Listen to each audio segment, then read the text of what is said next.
Hello everyone.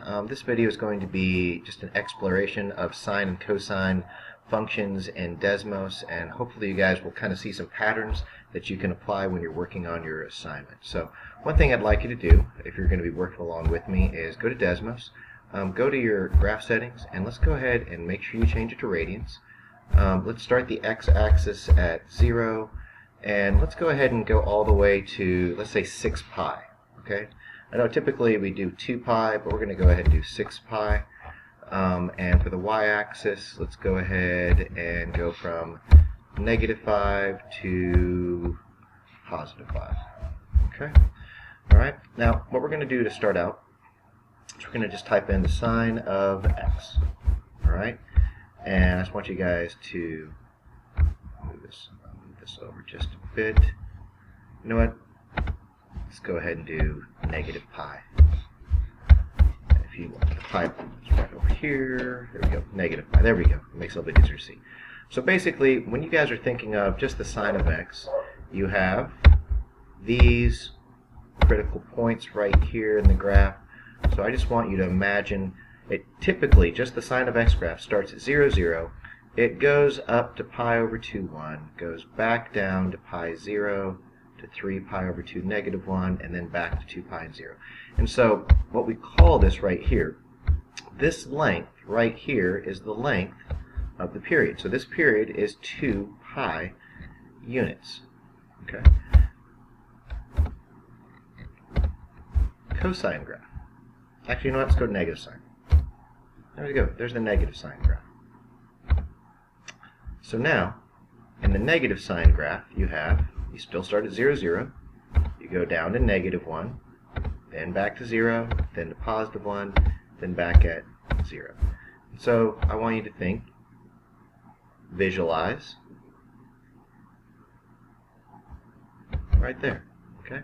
So if you start at the midline, if your graph starts at the midline and then goes to what's known as the minimum, or if it starts at the midline and goes to your maximum, you're going to be using, you're going to just interpret it as a sine function. So once again, if the Khan Academy gives you the midline and then it gives you a maximum, interpret it as a positive sine of x function. Alright, but if the Khan Academy starts you out at the midline and the next point is a minimum, interpret it as a negative sine of x. Okay. Now what we're going to do is we're going to go over here and delete it. Start with cosine of x. All right. So when you're at a cosine of x, I want you to think of it. You're starting at the maximum, then you're going to the midline, then you're going to the minimum, then back to the midline, and finally back at the maximum. So when you're interpreting a cosine of x function, you're starting at the maximum, you're going to the midline, you're going down to the minimum, back to the midline, and back to the maximum. So if you're working with a problem in the Khan Academy, and you start out at the maximum, and the next point is either the midline or the minimum, you know you can interpret it as a positive cosine of x function. All right, obviously, you might have a different amplitude and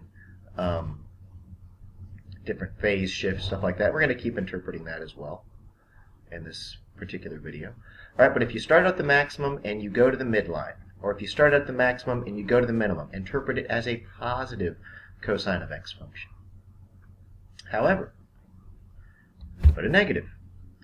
In the Khan Academy, if you start out at the minimum and then the next point they give you is the midline, and then, or it goes to all the way from the minimum to the maximum, you want to interpret it as a negative cosine function. So if it starts way down here and then the next point goes up, either to the midline or all the way to the maximum,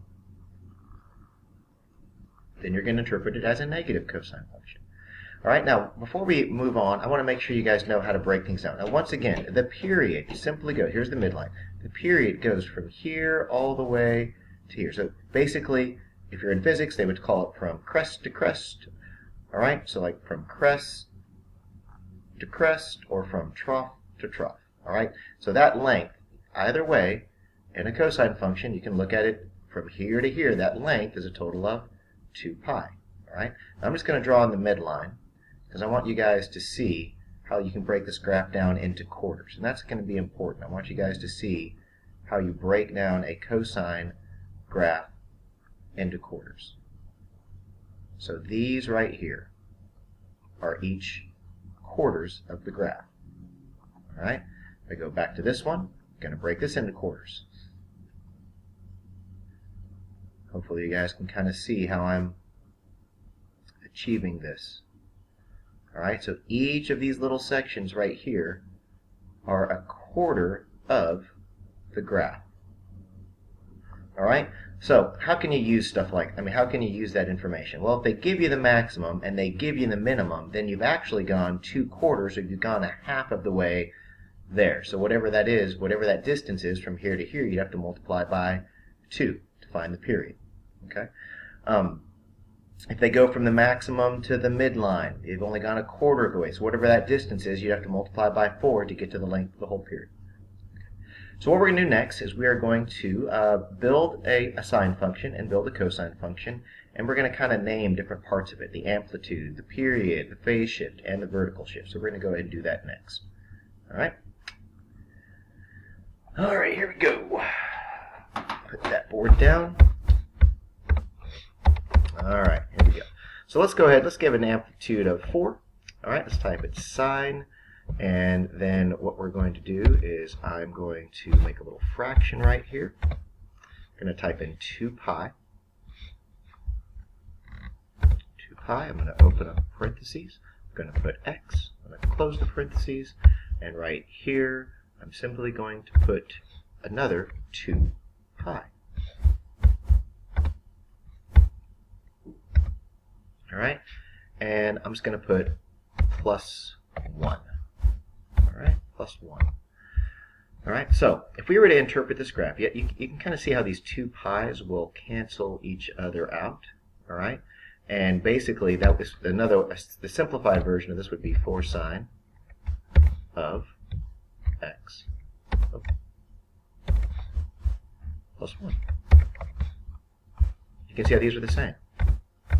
So why would it be in your benefit to kind of know how this works versus how this works? And we're going to talk about that. All right. So I want you to notice right here we have a sine graph. All right. Now the midline actually is at 1. Y equals 1. And you can see it starts here. It goes all the way up, all the way down, and it finishes right there. So the length of this period would be 2 pi. All right. Interesting. What is that right there? That says 2 pi.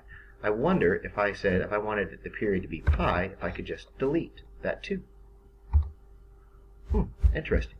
Starts here, finishes there. So what's the length of this period in this particular form? The length of the period is whatever's in the denominator. What if I want the period not to equal 5, but I want the period to equal 10? Not 10, I want 6.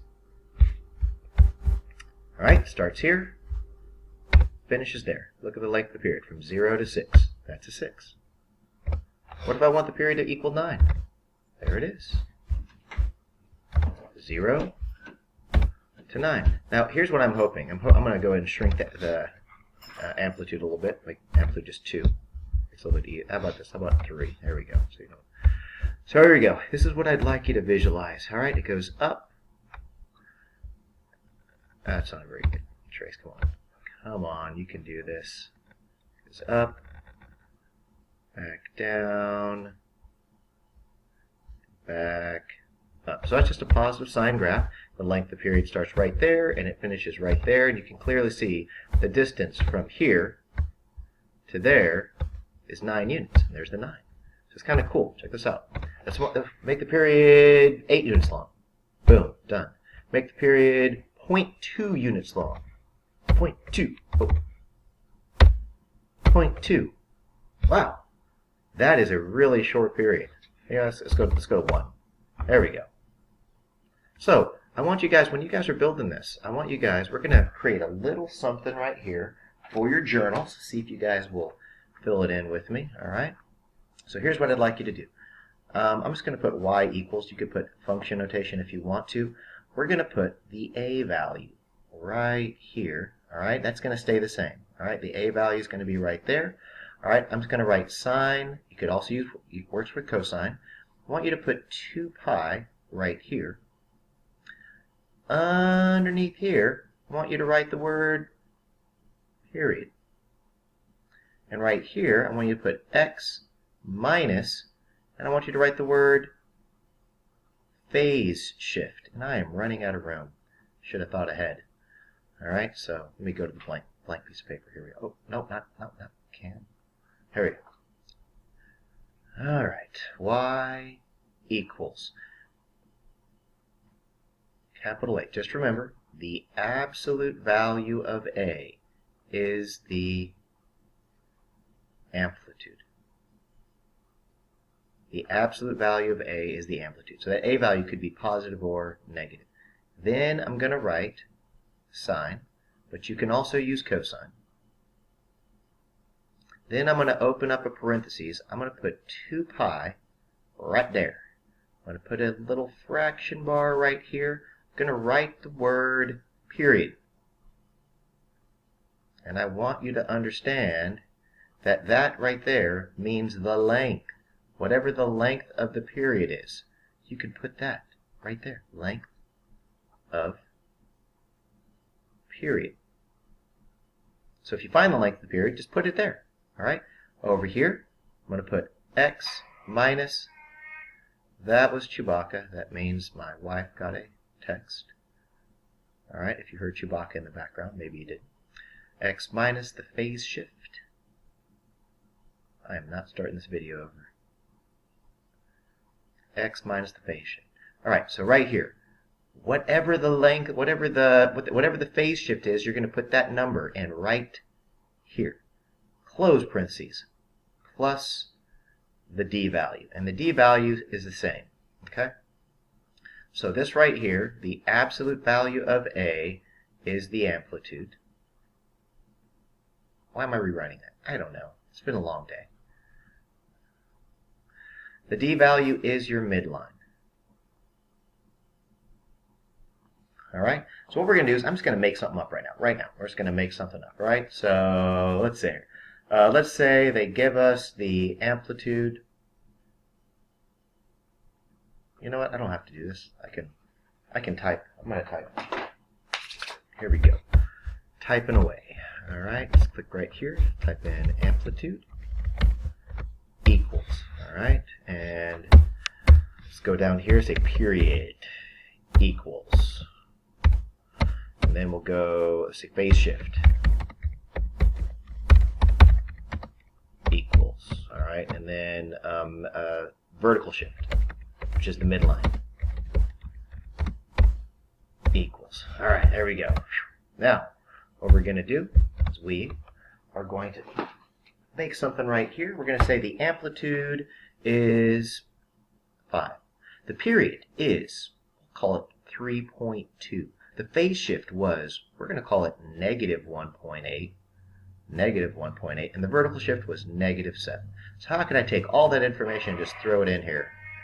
Yes, Chewbacca, we know. We're working on it right now. Okay. Y equals. Now, obviously the amplitude, the A value could be positive or negative, but right now we're just going to say it's positive. We're say 5. Sine. Then we're going to put 2 pi right here. Going to put a little fraction bar. We're going to say the period is 3.2, so I'm just going to write 3.2 because I can. I'm going to open this up. I'm going to put x minus the phase shift. Wait a second. If the phase shift is negative 1.8, if I plug that in, it's going to make it a positive 1.8. Okay. Then I'm going to close that parentheses, and have a vertical shift of negative 7. And bam, I'm done. Right there. That's what you could type in. So there's the amplitude, there's the period, there's the phase shift, there's the vertical shift, all plugged in nice and neat into this beautiful equation. All right. So I did some examples in the Khan Academy, but I want to make sure if you can put this in your journal, oh my gosh, your life will be so much easier for those of you who actually watch this video. Okay.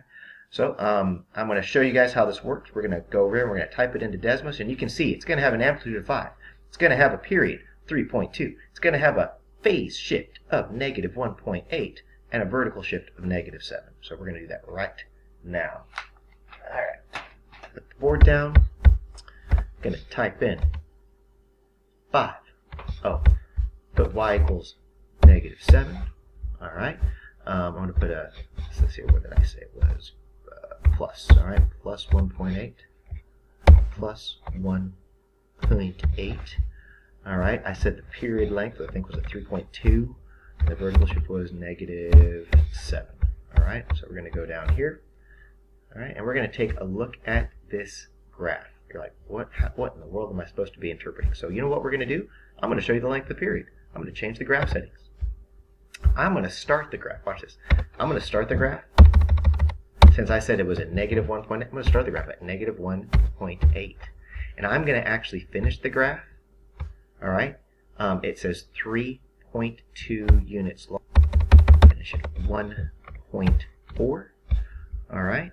I'm going to see here. We have amplitude of 5. It's at -7. So 5 up from -7. I'm going to go. The maximum is going to be at 2. All right, and the minimum. Let's see here. If we go, oh, sorry, not 2, -2. All right, and then if we go down 5 from that, we put that out at -12. Type in a -12, and voila! You can see the picture of this beautiful sine graph. Where does it start? It starts right there. Tracing this on my mouse, the finger goes down, way down there. And let me see if I can.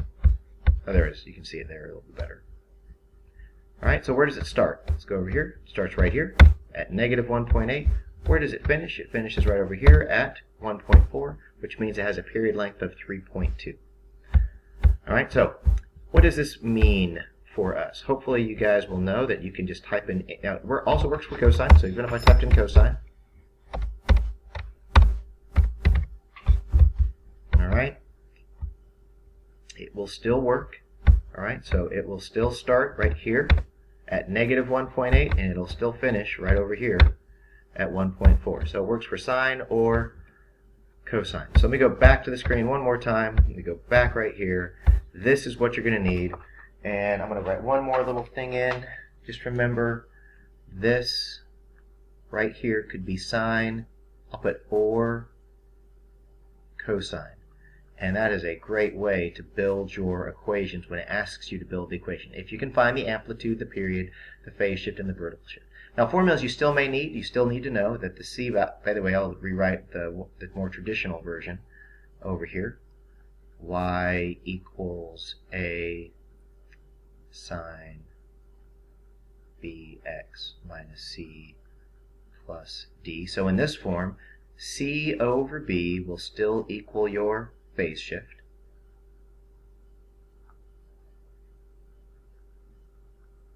And 2 pi over B will equal your period.